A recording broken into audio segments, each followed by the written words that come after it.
SpaceX just priced at $135 a share. On June 11th, OpenAI is currently targeting a $1 trillion valuation. Anthropic just filed a confidential S1, and they are looking at a valuation close to $900 billion. The numbers are staggering. And if you are holding your phone right now, just staring at a brokerage app, your thumb is probably hovering over the buy button. It feels like the wealth generation event of a lifetime. Put these three companies together, and you are looking at a combined valuation approaching $4 trillion. All of them are going public this year. And you are probably asking yourself the same question everyone else is asking: how do I get my piece of this? It is a gravitational pull that is almost impossible to resist. To put that $4 trillion into perspective, absorbing that much liquidity requires a tectonic shift in global capital. These three IPOs are demanding more capital from public markets than the entire United States IPO market raised in all of 2025. It is literally a vacuum cleaner for global investment. But here is the pivot. There is a book written in 1973 that already answered the question you are about to ask, and the answer is going to make you incredibly uncomfortable. The mission of this deep dive is to unpack that very discomfort. We are examining Burton Malkiel's legendary book, A Random Walk Down Wall Street, alongside a stack of historical texts, economic papers, and a fascinating, honestly somewhat terrifying working paper from the Boston Fed. We are going to extract the definitive guide to investing your money. And spoiler alert, it is not by chasing the next tech unicorn. It is by understanding the brutal mathematical reality of how markets actually function. If you are standing at the roulette wheel holding your life savings, wondering whether to bet on AI or space, this deep dive is the security guard tapping you on the shoulder to show you how the wheel is rigged. Now, the phrase random walk is perhaps one of the most dangerously misunderstood terms in financial economics. When the average person hears random, they picture absolute chaos, a casino where the wheel has come off its hinges, where logic is completely suspended, where asset prices bounce around for no reason at all. The assumption is that random means stupid, that the market is just a giant irrational slot machine, and nobody knows what is going on. But the reality of the efficient market hypothesis, the EMH, which is the bedrock of Malkiel's random walk theory, suggests the exact opposite. A random walk does not mean the market is stupid. It means the market is an omniscient apex predator. It is characterized by extreme, unforgiving efficiency. Every single piece of information you have access to, every quarterly earnings report, every supply chain rumor, every Elon Musk tweet, every geopolitical headline, it is already baked into the price of a stock the very millisecond you are reading about it on your phone. Think about what that actually means for someone day trading on news alerts. A company announces a massive new contract, the stock surges, they buy in to ride the wave. By the time they see that alert, the opportunity is mathematically gone. You are always inherently hopelessly late. Here is why. You are not competing against other humans reading the Wall Street Journal over coffee.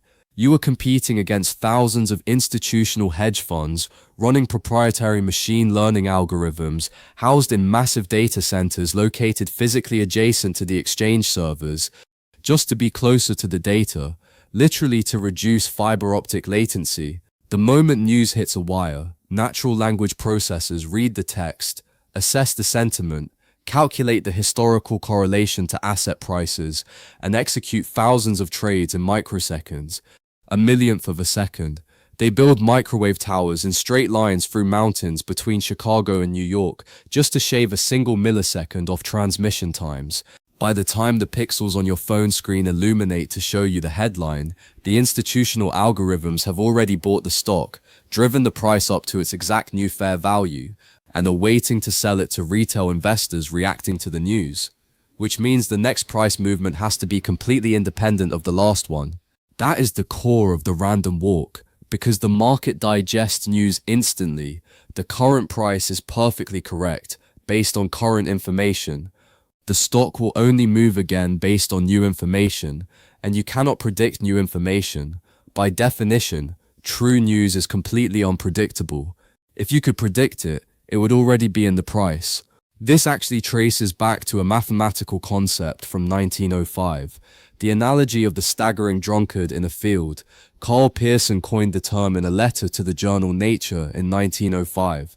He was trying to mathematically model the optimal search pattern to find a drunkard who had wandered into a field. The problem is, a heavily intoxicated person does not walk in a straight line. Every step they take is completely independent of the previous one. They might stagger left, then forward, then backward. You cannot look at the trail of their last 10 footsteps and use it to predict where the 11th will land. That is the stock market. The efficient market hypothesis argues that stock prices move with that exact same mathematical property. Tomorrow's price is dictated by tomorrow's news, which is unknown today. So how does Wall Street justify its existence? Malkiel breaks the entire financial industry down into two warring tribes trying to beat this random walk. The firm foundation tribe and the castle in the air tribe. The firm foundation theory is the bedrock of fundamental analysis. The belief is that every single asset, a share of stock, a piece of real estate, a bond, has an intrinsic mathematical value, a true value underneath the price tag. And the way you calculate it is by projecting all the future cash that asset will ever generate, then discounting those future cash flows back to their present value using an interest rate. The DCF model, the discounted cash flow model, it sounds incredibly rigorous. You do the math, figure out what the business is actually worth, and buy it when the market prices it lower than your calculated value. Buy $1 for 50 cents. But it is logically sound and practically deeply flawed. The problem with the firm foundation theory is that it requires you to predict the future. To build a DCF model, an analyst has to project a company's revenue growth, profit margins, and capital expenditures, not just next year, but 5, 10, sometimes 20 years into the future, and then assign a terminal value to the company for the rest of eternity. The math looks precise on a spreadsheet, but if you adjust the assumed growth rate by even 1%, or tweak the discount rate by a fraction of a percent, the intrinsic value of the company can swing by hundreds of billions of dollars. It is an illusion of precision. Garbage in, garbage out. You can make a spreadsheet justify whatever price you want to pay. Which brings us to the second tribe, the castle in the air. John Maynard Keynes, the legendary economist, championed this view. He argued that intrinsic value is a myth, because a stock is only worth exactly what someone else is willing to pay for it. The castle in the air theory is pure psychological warfare. You are not analyzing cash flows. You are analyzing the madness of crowds.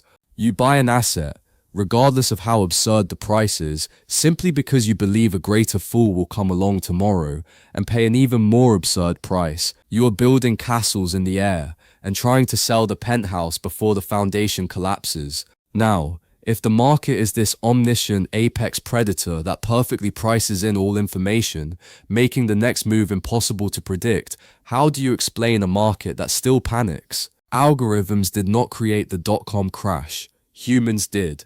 How do you have a perfectly efficient market that also produces the 2008 housing crisis or the meme stock mania? Does the EMH actually account for mass delusion? That is the exact friction point where the theory collides with reality. And to answer it, we have to look at the one variable in the equation that never changes, no matter how much computing power we throw at the market. Human psychology. Technology evolves. The names of the assets change, but the underlying neurological firmware of greed and fear remains identical. So before we talk about where you should put your money today, we need to understand how human beings repeatedly break the efficient market. Malkiel spends a huge portion of the book proving that when human emotions hijack the system, efficiency gets thrown right out the window. Let's go to the 1630s in Holland, Tulip mania. People use this as a throwaway metaphor all the time, but the actual mechanics of what happened are staggering.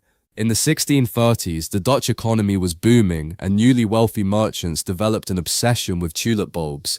But the crucial thing to understand is the mechanics of the trade. They were not just buying flowers at a market. They were trading contracts for bulbs still in the ground to be delivered months later. They basically invented derivatives for flower bulbs. They called it wind handle, the wind trade, because no physical bulbs were actually changing hands. It was entirely paper speculation, and the greed became infectious. People realized they did not need to care about the actual tulip.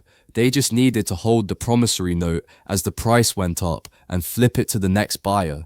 The mass delusion reached a point where a single bulb of a rare, virus-infected variety called Semper Augustus, which had striking flame-like patterns on the petals, was sold for the equivalent of a luxury estate on the grandest canal in Amsterdam, a mansion in a global trade capital, traded for a piece of agricultural output that fits in your pocket, and the participants knew it was irrational, but the fear of missing out was too powerful. The baker, the blacksmith, the nobleman, they were all mortgaging their businesses to buy tulip futures, until February 1637, when a routine auction failed to attract any buyers. The music stopped, the psychological spell broke. The realization that there were no greater fools left triggered a total panic. The price of tulip contracts fell to effectively zero in a matter of days, wiping out the wealth of an entire generation and plunging the Dutch economy into a severe depression. Now you might say, that was the 1600s. We are much smarter now, which brings us to the 1720 South Sea bubble in England. And this is the story that completely shatters the idea that intelligence protects you from market hysteria, because it involves Sir Isaac Newton. Newton was arguably the most brilliant analytical mind of his era. He invented calculus. He mapped the physical laws of gravity. If the market were a puzzle of pure logic and math, Newton should have easily solved it. The South Sea Company was essentially an early masterpiece of financial engineering. They were granted a monopoly on British trade with South America, but their real business was acting as a mechanism to absorb the British national debt. They convinced the government to let them assume the national debt in exchange for issuing shares of their own stock to the debt holders. To make the swap look attractive, the directors began artificially inflating the stock price through blatant market manipulation, bribing politicians, and spreading rumors of vast fictional gold strikes in the Americas, pure hype generation. And Newton bought in, but initially, he was rational. He bought shares early. The stock doubled. He correctly identified that the valuation was becoming untethered from reality, sold his entire position, and locked in a massive 100% profit, the perfect trade. In early, took the profits out before the collapse. The problem was what happened next. Newton had to sit in London and watch as his friends, his peers, people he knew were intellectually inferior to him, held onto their shares as the stock went up another 200%, then 300%, then 400%. The psychological agony of watching your neighbors get rich effortlessly while you sit on the sidelines is one of the most destructive forces in finance. Newton's rationality completely collapsed under the weight of his own fear of missing out. He jumped back into the market, putting his entire fortune into the South Sea Company at the absolute zenith of the bubble, the very top. Shortly after, the inevitable happened. The sheer mathematical reality of the company's lack of actual cash flow caught up with the stock price. The bubble burst violently. Newton lost his entire investment, an amount equivalent to roughly $4 million today. And his post-mortem quote is perhaps the greatest summary of behavioral finance ever uttered. He said, "I can calculate the motion of heavenly bodies, but not the madness of people." The man who defined gravity could not escape the gravity of a market bubble. Now, this exact same pattern keeps accelerating as we move forward in history. Let's look at the 1960s, a period Malkiel dubs the Tronics Boom, and it feels eerily similar to what is happening today with AI. In the late 1950s and 1960s, America was obsessed with the space race and the dawn of complex electronics. Wall Street recognized this psychological hunger and fed it. It did not matter if a company had a viable product, revenue, or even a functional business model. If a company went public and had the word electronics or a suffix like sonics in its name, retail investors would blindly throw money at it. There is a specific company worth mentioning here. The American Music Guild. This was not a tech company at all. They sold physical gramophone records door to door, a completely terrestrial, low-tech business. But their management understood the castle in the air theory perfectly. They did not hire engineers. They did not develop new technology. They literally just filed paperwork to change their corporate name to Spacetone Electronics. Just a name change. The moment the new ticker symbol hit the exchange, the stock doubled. The market did not price the underlying firm foundation. It priced the psychological resonance of the word space. And we do not even have to look back to the 1960s to see this exact same phenomenon. Fast forward to 2021, the signal advance incident, the Tronics boom on algorithmic steroids. During the height of the 2021 tech boom, Elon Musk sent out a two-word tweet, "Use Signal." He was advocating for his followers to switch from WhatsApp to a privacy-focused messaging app called Signal. The critical detail here is that Signal is a registered non-profit organization. It has no shareholders. It is not publicly traded. You literally cannot buy stock in it. But the retail market, fueled by apps that allow frictionless trading and zero commissions, did not bother to check the firm foundation.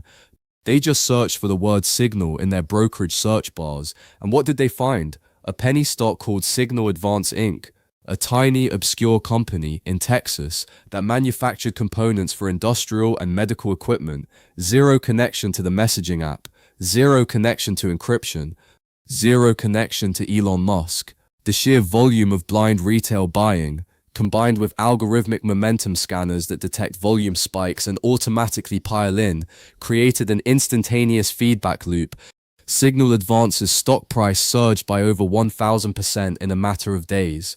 A company worth practically nothing was suddenly valued at hundreds of millions of dollars based entirely on mistaken identity. And then gravity returned. The truth circulated. The momentum algorithms reversed their positions. The early buyers dumped their shares. And the retail investors who bought at the peak were completely wiped out. So buying a highly hyped asset simply because it is going up is not investing. It is walking into a casino where the insiders already cashed out their chips, and you are the one buying those chips at a premium so they can take a cab home. Which brings us forcefully back to the reality of right now. SpaceX, OpenAI, Anthropic, the $4 trillion mountain of IPOs sitting on the horizon. Are these the new South Sea companies? We have to be careful to distinguish between the technology and the financial asset. The technology these companies are building is genuinely revolutionary. AI and commercial spaceflight will alter the trajectory of human civilization.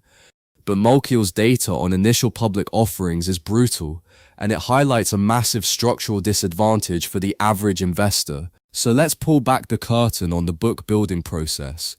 When a company like OpenAI decides to go public, they do not just put their shares on an exchange and see what happens. They hire a syndicate of elite investment banks, Goldman Sachs, Morgan Stanley, JP Morgan. These banks embark on a roadshow, pitching the company to massive institutional investors like pension funds, sovereign wealth funds, and large mutual funds, generating demand behind closed doors before the public ever gets a chance. And the banks and the company's insiders dictate the initial offering price.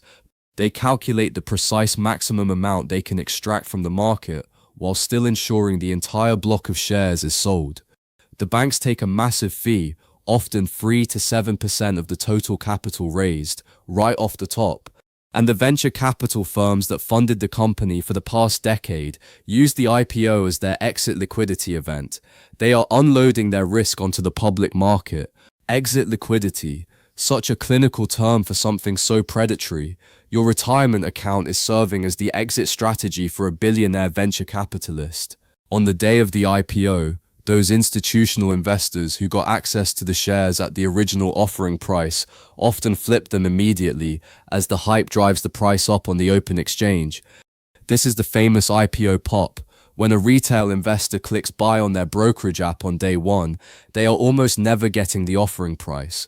They are buying at the inflated secondary market price from an institution that is actively taking profits, and then the lockup periods expire.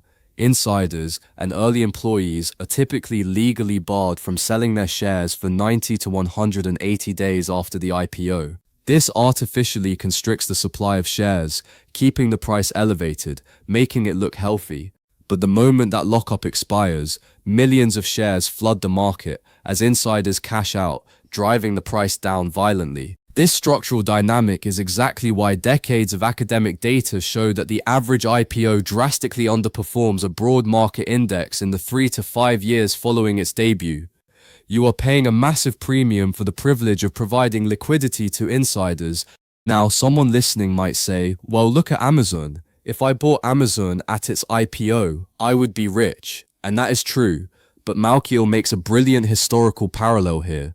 He compares this AI boom to the massive infrastructure build-outs of the past, the railroads of the 19th century and the fiber optic networks of the late 1990s, and the lesson is this: it is essential to separate technological success from financial return. In the mid-19th century, the development of the railroad transformed the United States economy. It conquered geography. Massive amounts of capital were raised from the public to lay steel tracks across the continent. But the reality is that the vast majority of those initial railroad companies went utterly bankrupt. They overexpanded, engaged in ruinous price wars, and the capital was destroyed. But the physical train tracks did not vanish. The infrastructure survived the bankruptcy. A secondary class of investors, often ruthless financiers like JP Morgan, stepped into the wreckage. They bought the physical railroad assets out of bankruptcy court for pennies on the dollar, consolidated them, and they were the ones who generated spectacular wealth. The exact same cycle repeated during the dot-com bubble. In the late 1990s, telecommunications companies raised hundreds of billions of dollars to lay fiber optic cable under oceans and across continents, anticipating infinite demand for internet bandwidth. The companies that built the infrastructure, companies like Global Crossing, were Wall Street darlings, but they built far too much, far too quickly. When the bubble burst, they were crushed under massive debt loads and filed for bankruptcy, wiping out the initial shareholders entirely. But the glass under the ocean was still there. It became known as dark fiber, and a decade later, when companies like Netflix and Google needed massive amounts of bandwidth to stream high-definition video, they bought access to that exact same fiber optic infrastructure for a fraction of its original construction cost. The initial investors funded the revolution. The secondary players reaped the financial rewards. And if we look at OpenAI or Anthropic right now, they are spending tens of billions of dollars building massive data centers, buying NVIDIA GPUs just to train these models. The capital expenditure is astronomical. It is the railroad tracks of the 21st century. And here is where the concept of information asymmetry becomes deadly. When a retail investor buys into a $900 billion AI company, they are operating blind.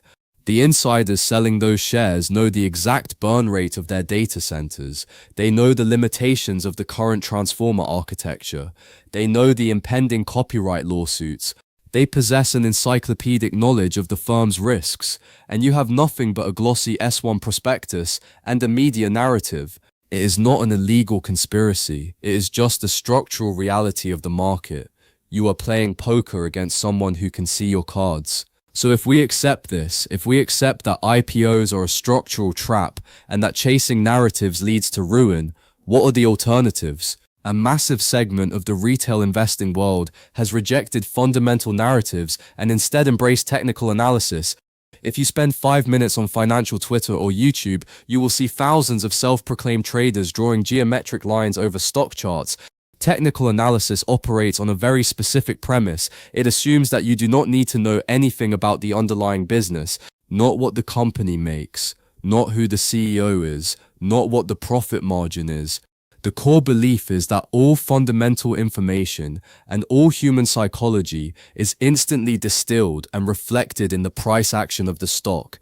Therefore, by studying historical price charts, identifying support and resistance levels, moving averages, and geometric formations like head and shoulders or cup and handle patterns, an analyst can predict the future direction of the asset. It looks incredibly sophisticated, complex software, multicolored indicators, oscillators. People pay thousands of dollars for online courses to learn how to read these charts. But Malkiel subjects this entire industry to a beautifully elegant, utterly devastating mathematical experiment, the coin flip study. He wanted to test the foundational claim of technical analysis. that these chart patterns are predictive signals rather than just random noise. So he proposed a simple experiment to his university students. They were to create a hypothetical stock chart from scratch.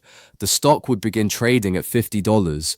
To determine the closing price for the next day, the students simply flipped a fair coin, a standard quarter, a literal 50-50 probability, pure mathematical variance. If the coin landed on heads, the stock price went up by half a point. If it landed on tails, the price went down by half a point. Because it was a fair coin, every single movement was completely independent of the previous one, a perfect textbook random walk. The students generated hundreds of these coin flips and plotted the resulting prices on a graph, and the resulting chart did not look like a flat line. Because of the nature of statistical variance, it exhibited prolonged streaks, massive run-ups, terrifying crashes, consolidation periods, distinct peaks and valleys. To the naked eye, it was indistinguishable from the chart of a highly volatile technology stock. Malkiel then took this completely fabricated, simulated chart and presented it to a highly paid professional technical analyst, a chartist whose entire livelihood depended on predicting price movements. The professional examined the chart, completely unaware of its origin. Not only did he fail to recognize that the data was random, but he identified what he believed was a classic, overwhelmingly bullish technical pattern. He pointed to the lines and told Malkiel to buy immediately, confidently predicting a massive upside breakout. A professional looked at a sequence of coin flips and confidently recommended risking capital. That completely delegitimizes the entire practice.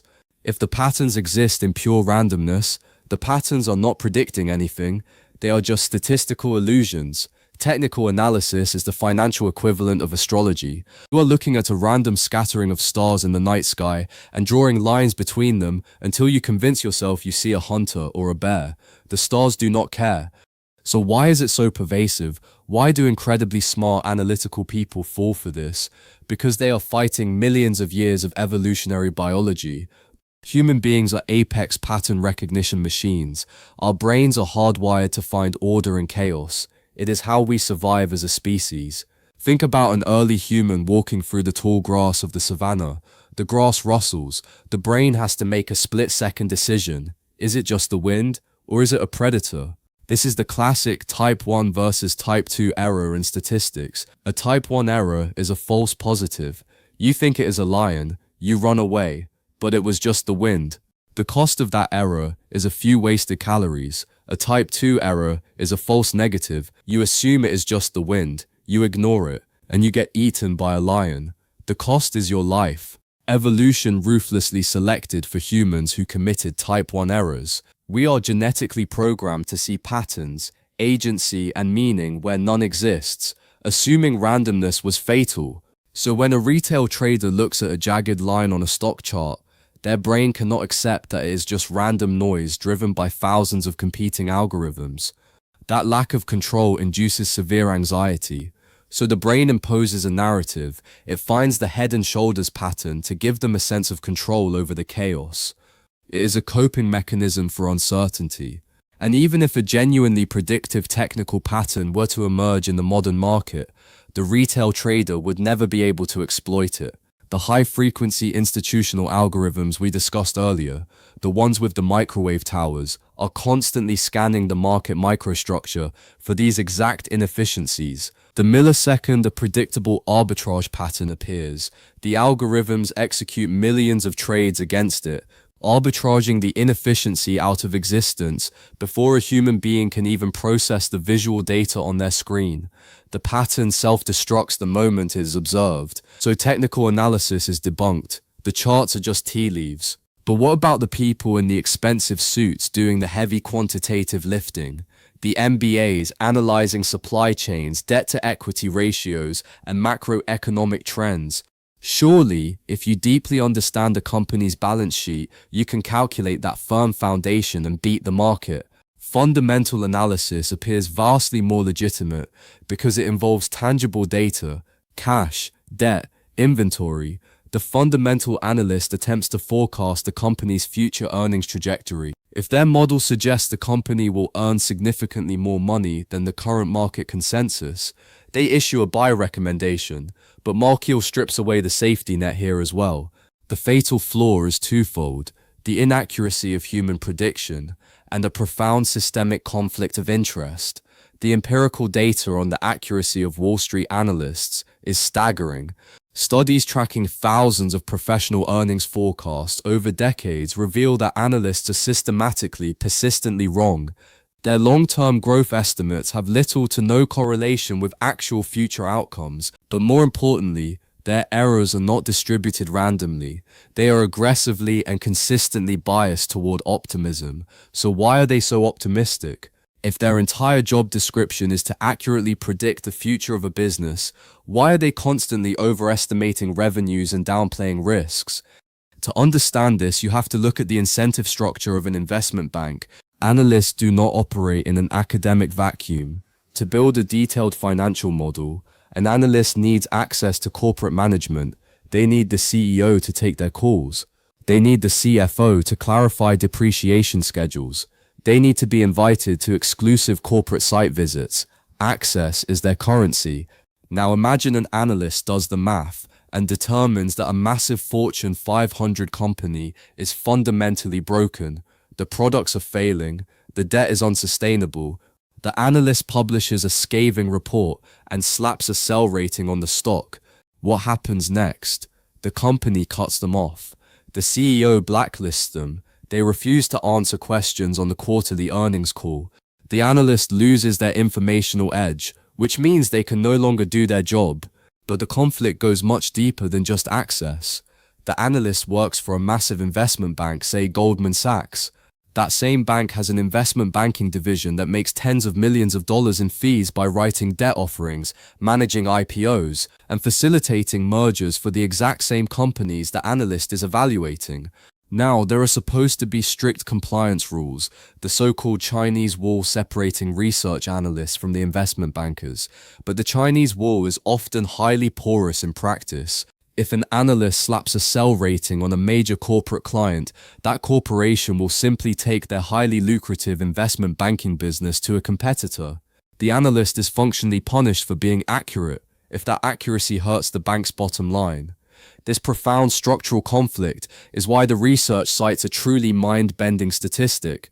Historically, buy recommendations outnumber sell recommendations on Wall Street by a ratio of roughly 7-1. So when you turn on the TV and see a well-spoken analyst confidently explaining why you should buy a stock, they might not be actively lying, but they are operating within a system where saying sell is essentially career suicide. They are participating in a structural cheerleading apparatus. We saw this manifest disastrously during the dot-com bubble. Analysts became celebrity stock pickers, and traditional valuation models showed that internet stocks trading at 200 times earnings were dangerously overvalued. These analysts did not downgrade the stocks. Instead, they invented entirely new, nonsensical valuation metrics like price to eyeballs or price to clicks, just to justify the absurd prices and keep the investment banking fees flowing. It later emerged in regulatory emails that some of these analysts were privately referring to the stocks they were publicly hyping as garbage. And even when they are not actively conflicted, they can simply be fooled. The research brings up the saga of the ultimate proof that fundamental analysis is vulnerable to outright fraud. In the 1980s, a teenager named Barry Minkow started a carpet cleaning business in his parents' garage in California. To fund his expansion, he began orchestrating a massive, multi-tiered fraud. He claimed ZZZZ Best was winning highly lucrative, multi-million-dollar contracts to restore office buildings that had suffered water damage. But these contracts did not exist. They were complete fabrications. Minkow forged thousands of documents, created fake appraisal companies, and even leased empty office space, filling it with actors pretending to be busy executives whenever auditors or Wall Street analysts came to visit. He took the company public. The professional fundamental analyst, the people doing the serious math, looked at his forged balance sheets and pristine fabricated cash flow statements and bought the story entirely. They went on record calling it the General Motors of carpet cleaning. Wall Street valued this fraudulent enterprise at hundreds of millions of dollars. When the house of cards collapsed, the stock went to zero. It proved that fundamental analysis assumes the numbers are real. If the management team is committed to systemic fraud, the analyst spreadsheet is worse than useless. It provides a false veneer of rigorous mathematical safety to a complete scam. Financial economists generally divide the efficient market hypothesis into three distinct categories: weak, semi-strong, and strong. The weak form simply states that past prices cannot predict future prices. This destroys technical analysis.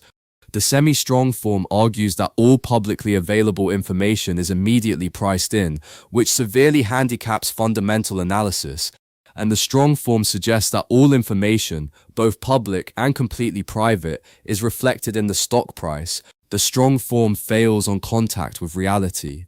Corporate insiders, CEOs, board members, corporate lawyers, they possess material non-public information. They know if a massive merger is about to happen before the public does. If they trade on that private information, they can consistently generate massive market-beating returns.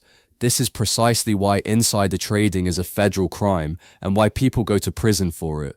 If the strong form of the EMH were true, insider trading would not even be profitable because the market would have somehow magically intuited the private data. So the market is not perfectly omnisciently efficient. The most formidable challenge comes from the field of behavioral finance. Economists like Andrew Lo and Craig McInlay wrote a direct rebuttal to Malkiel titled A Non-Random Walk Down Wall Street. They, alongside Nobel laureates like Robert Shiller, dug into decades of market data and found mathematical anomalies that efficient market theory cannot easily explain. There is documented evidence of short-term momentum. Statistically, if a stock goes up significantly today, there is a slightly elevated probability that it will continue to go up tomorrow. It is not a perfect coin flip. Momentum exists. There are also temporal anomalies, most famously the January effect. Historically, researchers noticed a distinct pattern where small capitalization stocks consistently outperformed the broader market during the first few weeks of January. The prevailing theory was tax loss harvesting. Investors would sell their losing stocks in December to claim the tax deduction, driving prices artificially low.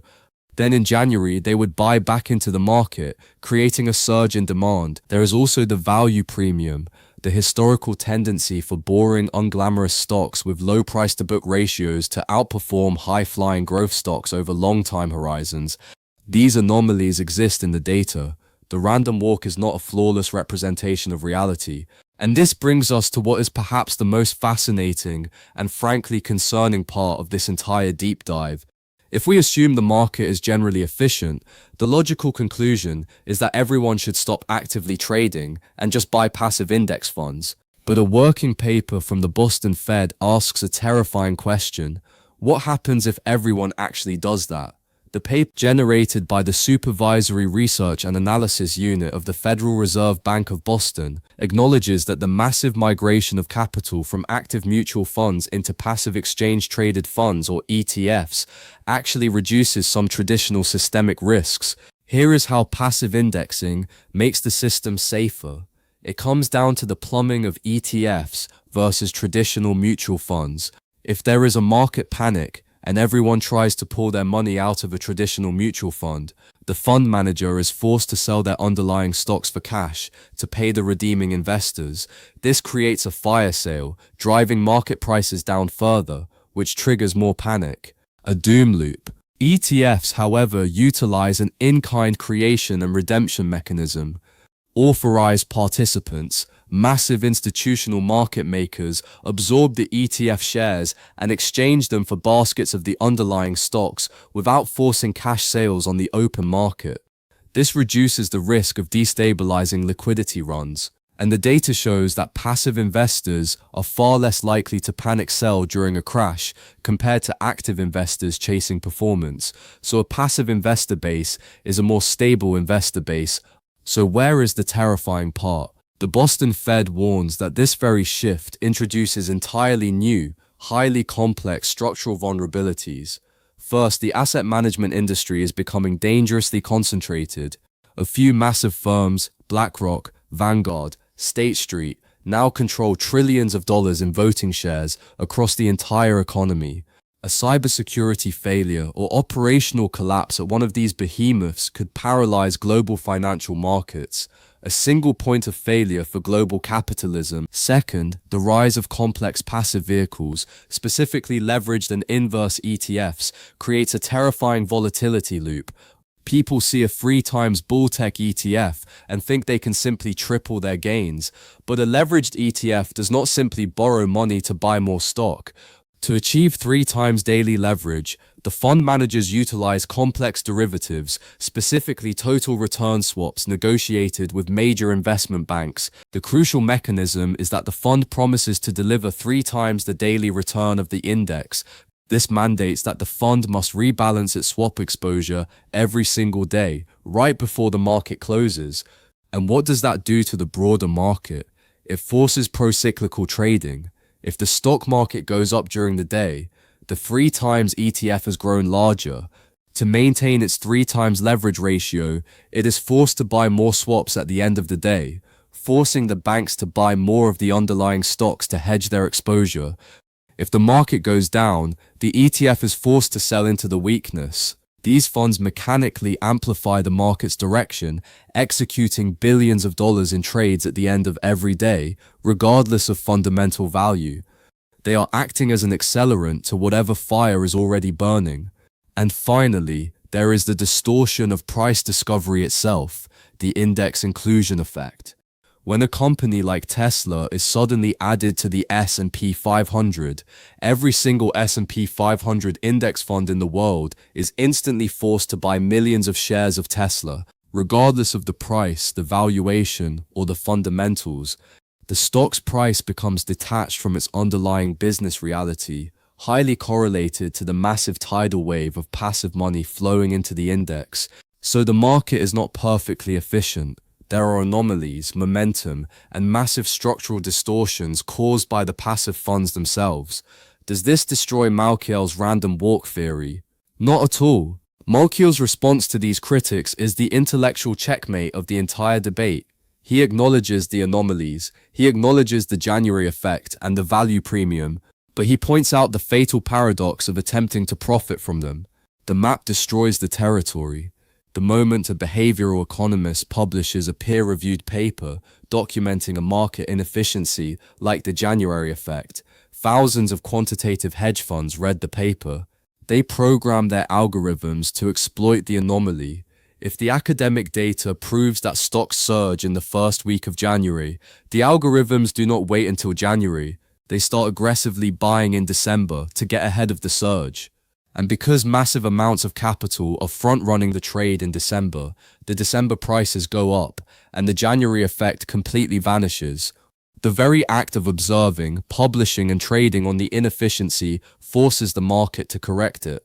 The arbitrage opportunity is instantly arbitraged away. The participants make the market more efficient just by trying to exploit it. So to summarize this entire ideological war, the market is not a flawless, omniscient God. It makes terrible mistakes. It creates absurd bubbles. It suffers from algorithmic distortions, but it is efficient enough to beat you. It is efficient enough that any predictable pattern is instantly devoured by institutional capital, leaving no reliable edge for the individual investor. You cannot outrun the machine, which brings us to the payoff. We have dismantled the IPO hype. We have proven that technical analysis is a geometric illusion. We have exposed the deep conflicts of interest corrupting fundamental analysis. We have watched behavioral anomalies evaporate under the heat of institutional arbitrage. So the actual practical mechanical step for the listener, if the game is rigged, how do you win? The solution is painfully, frustratingly simple. It is the boring truth that the multi-trillion-dollar financial services industry spends billions of dollars in marketing, trying to obscure from you. The mathematically optimal strategy for the vast majority of human beings on Earth is to buy and hold low-cost, broad market index funds. The famous analogy is the blindfolded monkey throwing darts at the stock pages. Instead of paying an Ivy League MBA a massive fee to attempt to pick the winning stocks, you simply buy a fund that mechanically purchases a tiny fraction of every single stock in the market. You stop looking for the needle and you buy the entire haystack. But surely the professionals win sometimes. If you pay an expert fund manager, should they not be able to beat the monkey throwing darts? The empirical data on active management is a bloodbath. Over rolling 20-year periods, approximately 90% of actively managed mutual funds fail to outperform their benchmark index after fees are calculated. Let that sink in. 9 out of 10 highly educated professionals working 80-hour weeks with armies of analysts behind them fail to beat a dumb automated index fund that requires zero human thought. And it gets worse. For the 10% of managers who do manage to beat the market over a decade, their outperformance is almost never consistent. The fund that was ranked in the top quartile of performance in the 1990s is statistically likely to fall into the bottom half in the 2000s. Success in active management is largely indistinguishable from survivorship bias and luck, which is exactly why the SEC legally mandates that disclaimer you see on every fund prospectus: past performance does not predict future results. Now let's talk about the silent killer in active management, because this is where the math really hurts: the fee compounding problem. Most people look at a mutual fund charging a 1% or 1.5% management fee and think 1%, that is nothing, that is a rounding error. If they give me expert advice, they deserve a penny on the dollar. It sounds trivial until you stretch that 1% across an investing lifetime. The math of compound interest is the most powerful force in finance, and high fees force that compounding to work aggressively against you. Here is a concrete example. Assume you invest $100,000 at age 30. You have a choice between a passive index fund charging a 0.05% fee and an actively managed fund charging a 1% fee. Both funds generate the exact same gross market return of 8% annually, same starting capital, same raw performance. What is the difference at age 60? Over 30 years, the 1% fee does not just cost you 1% of your final balance. It costs you the 1% plus all the compound growth that 1% would have generated over the next 3 decades. By the end of those 30 years, that seemingly trivial 1% fee will have consumed between $60,000 and $80,000 of your potential wealth. You are losing nearly the entire value of your original principal just to pay the manager for a statistical probability of underperforming. It is like spending a fortune on an elite Olympic running coach who guarantees you will win a marathon. But the data proves conclusively that you would run faster if you just bought a good pair of sneakers and ran by yourself. That is precisely the reality of the asset management industry. But buying the index fund is only half of the mechanical equation. The second half is how you manage the portfolio over time, specifically through the discipline of rebalancing. Malkiel suggests a very basic portfolio architecture, a 60-40 split. You put 60% of your money in a broad stock market index fund and 40% in a broad bond index fund, and then once a year you rebalance it. Here is why rebalancing is basically a financial superpower. Imagine it is January of 1999. You set up your portfolio perfectly, 60% stocks, 40% bonds. Over the next 12 months, the dot-com bubble goes into hyperdrive. Tech stocks absolutely explode upward. Simultaneously, the Federal Reserve raises interest rates slightly, causing your bond prices to dip. So the stock side of your portfolio is surging, and the bond side is lagging. Fast forward to January 2000. Without you making a single trade, your portfolio has drifted wildly because the stocks grew so fast. They now make up 75% of your total portfolio value, and your bonds have shrunk to 25%. Now, sitting in January 2000, you have no idea that the dot-com bubble is about to burst in spectacular fashion. You do not have a crystal ball, but your mechanical strategy dictates that you must rebalance your portfolio back to the original 60-40 target every January. To get your stocks from 75% back down to 60%, you are forced to sell some of them. To get your bonds from 25% back up to 40%, you use that cash to buy more bonds. Look at what that simple, emotionless math just forced you to do. Without attempting to predict the future, without reading a single macroeconomic forecast or technical chart, the rebalancing rule forced you to sell your stocks when they were historically overpriced, selling high, and forced you to buy bonds when they were depressed, buying low. And here is the beautiful part.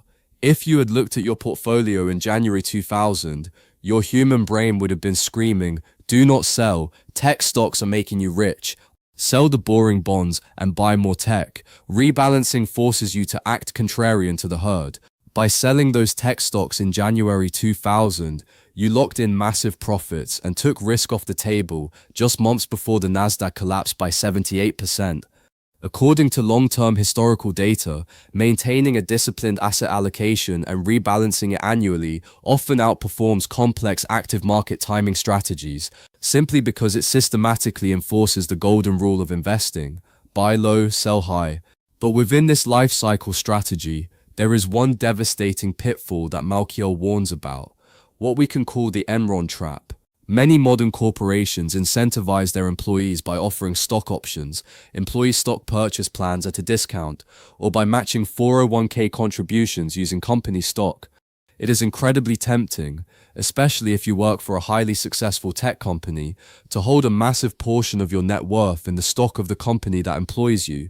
You feel loyal, you believe in the product, you want to ride the wave. But mathematically, what are you actually doing to your life? You are lighting a match and tossing it onto a pool of gasoline. You are merging your human capital, your ability to labor and earn a paycheck, with your financial capital, your life savings. Malkiel warns that you must rigorously separate the two, because if the worst case scenario happens, if the company experiences a catastrophic failure, goes bankrupt, or is exposed as a massive accounting fraud, as Enron was, as Lehman Brothers was, as WorldCom was, the consequences are apocalyptic. You do not just lose your job, your salary, and your health insurance, because your portfolio is concentrated in the company's stock. The stock goes to zero on the exact same day you were fired. You lose your present income and your entire future retirement simultaneously. It is the absolute ultimate failure of diversification. You must build a firewall. Never invest your portfolio in the entity that signs your paycheck. So let's bring it all together. We have traversed centuries of economic history, from Dutch tulip fields to Newton's fear of missing out, to modern AI data centers. We have dismantled the illusions of Wall Street's active management, and we have arrived at a mechanical strategy that is remarkably simple. Buy broad low-cost index funds, ignore the noise, rebalance annually, and reduce your risk as your hair turns grey. The intellectual argument is ironclad, the math is indisputable, but living in the world today, it is incredibly difficult to actually do. It is arguably the hardest psychological challenge of modern finance, to do nothing. The entire financial ecosystem is screaming at you 24 hours a day, demanding action. The financial news networks, the algorithmic push notifications on your phone, the breathless articles about a $4 trillion IPO wave, the guy at the barbecue telling you about his crypto gains, they are all explicitly engineered to hijack your amygdala. They are designed to make you feel inadequate, to make you feel like you are falling behind, to trigger your fear of missing out. When SpaceX is launching literal rockets and OpenAI is writing poetry and code, holding a boring Vanguard index fund feels like failing. It feels passive. It feels lazy. And that is exactly why the longevity of Burton Malkiel's work is so vital. He first published A Random Walk Down Wall Street in 1973. Think about what has happened since then. He has updated the book 12 times over 50 years. We transitioned from mainframe punch card computers to the internet, to smartphones, to artificial intelligence. We lived through the stagflation of the 1970s, the Black Monday crash of 1987, the dot-com implosion, the 2008 global financial crisis, and a global pandemic that shut down the earth. The technology of the world completely transformed. The titans of industry were wiped out and replaced. But his conclusion never changed. His core thesis remained absolute because the mathematics of the market and the psychology of humans did not change. The data from the past 50 years of technological revolution has only validated and strengthened the original argument. The random walk is not a tragedy of helplessness. It is not an admission of defeat. It is permission. Permission to step off the hamster wheel. permission to stop agonizing over the daily ticker, permission to ignore the fundamental analyst whose recommendations are hopelessly conflicted by investment banking fees, permission to laugh at the guru on social media drawing astrological geometry on a stock chart, permission to simplify your existence, to embrace the boring, mathematically optimal path, and ultimately, by avoiding the profound drag of Wall Street fees and the psychological traps of mass delusion, to end up with significantly more wealth. Now, before we wrap this up, I want to leave you with a final lingering thought, a question that pushes beyond Malkiel's thesis and speaks to the very future of capitalism. If Malkiel has won the intellectual argument, and he has, and millions of people continue to pull trillions of dollars out of active management and blindly pour it into passive index funds, what happens to the market itself? This is the ultimate paradox of the efficient market hypothesis, famously outlined by economists Sanford Grossman and Joseph Stiglitz. It is called the Grossman-Stiglitz paradox. The stock market is only ruthlessly efficient because active managers, fundamental analysts, and algorithmic hedge funds are out there fighting tooth and nail, spending billions of dollars to uncover information and aggressively trade on it. Their fierce competition is what sets the accurate prices. The active managers are doing the heavy lifting of price discovery, and the passive index funds simply free ride on that labor. They blindly buy the stocks at whatever price the active managers have set. So if the entire world reads Malkiel's book, accepts the mathematical truth, fires their active managers, and shifts entirely to a passive index fund model, who is left to do the research? Who is left to read the balance sheets? If everyone is blindly buying the index regardless of the underlying corporate reality, at what point does the market completely detach from fundamentals? At what point does the ultimate boring strategy become so universally popular that it suffocates the very price discovery and efficiency it relies upon to function? It is a question that terrifies financial regulators and economists right now. If true active management dies, the stock market ceases to be an efficient mechanism for allocating capital and instead becomes a purely administrative, mechanical loop of blind money flows. It could be the next great bubble. It is a profound structural question to sit with as you watch the markets move this week. But until that breaking point arrives, the math for your personal portfolio remains brilliantly clear. You are standing on the floor of the casino. The flashing lights of the next $900 billion IPO are spinning, trying to pull you into the game. The investment banks have rigged the odds. The venture capitalists are waiting to cash out, but you do not have to play their game. You do not have to bet on red or black. You can just buy the casino.